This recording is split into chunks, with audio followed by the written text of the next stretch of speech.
We made a journey that a lot of people from West Michigan make, going from our area to Washington, D.C., but John Hoogeveen did it in a very unique way.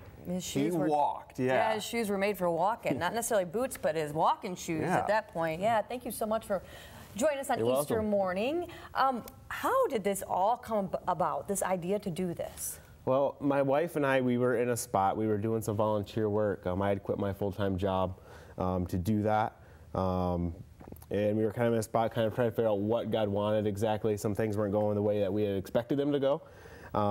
So really, I was just kind of praying and saying, God, what do you want us to do?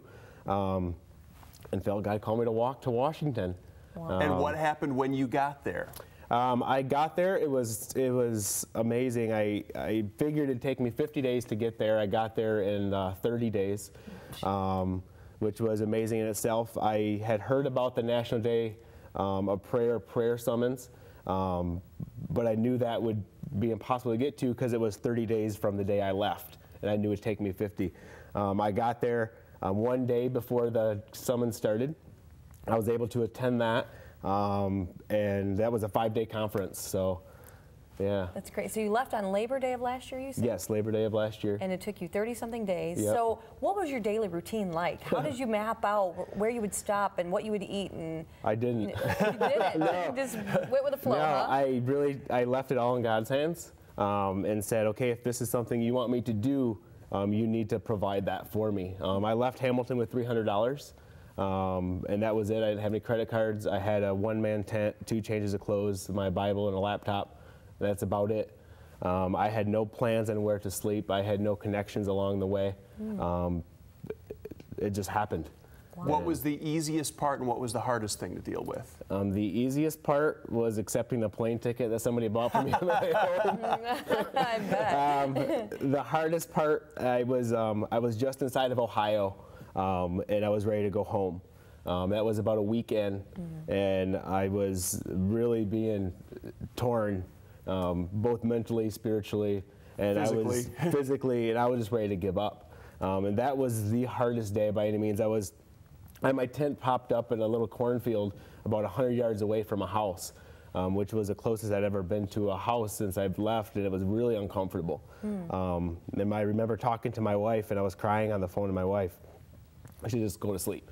Just go to sleep. So I went to sleep, just kind of said, all right, God, you need to take this away if I'm going to do this. And I woke up, and I never really emotionally was affected after that day. Tell us about the book. Yeah, and I have my book. This is If These Shoes Could Talk.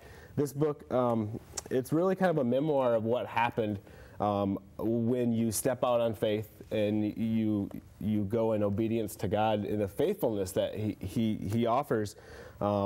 And some of the stories in here are just amazing. Some of the people I met. And this it's pretty much finished. I just have to get it published. And you're using Kickstarter for that? I'm using Kickstarter for that. They can go to Kickstarter.com. Just go in the search bar, If These Shoes Could Talk. And it'll pop right up. I just did it before I came on. It's the only project under even that name. So okay. Then click on there. The important thing to know is this is an all or nothing website.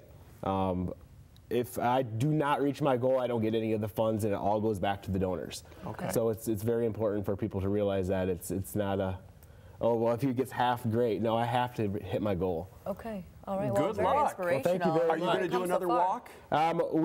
We've been talking about possibly walking to Lansing this summer. A friend of mine who kind of got the whole DC thing started have been talking about possibly doing a walk. We're kind of praying for discernment on that. Right. Okay. So keep us updated on the book and the walk. I will do that. Thank you very much. Thanks for coming in. Happy Easter. Yes, you too.